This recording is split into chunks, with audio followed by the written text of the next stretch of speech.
கலைத்துறையில் இருப்பவங்களுக்கு ஆதாயமான காலகட்டம், வராத பணம் வரும். புதுவிதமான அனுபவங்கள்லாம் கலைத்துறையில் இருக்கிறவங்க இந்த காலகட்டத்தில் சந்திப்பாங்க.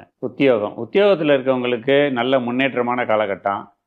பதவி உயர்வு, இடமாற்றம்லாம் எதிர்பார்க்குறவங்களுக்கு அவங்க எதிர்பார்க்குற மாதிரி பதவி உயர்வும் இடமாற்றமும் அமைய வாய்ப்புள்ளது. சக தொழிலாளிகளோட ஒத்துழைப்பை எதிர்பார்க்க முடியாது, ஆனால் மேலதிகாரிகளின் ஆதரவு கிடைக்கும். வீடு மனை பொறுத்தவரையிலும் வாங்க விற்க அனுகூலமான நேரம்.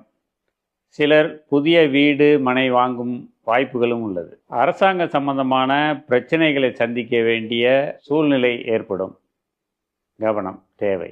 ரியல் எஸ்டேட், பில்டர்ஸ் இவங்கெல்லாம் நல்ல முன்னேற்றம் காண்பார்கள். வாகன விஷயத்தில் புதிய வாகனம் வாங்கிறதுக்கும் பழைய வாகனத்தை விற்கிறதுக்கும் அனுகூலமான நேரம் இது.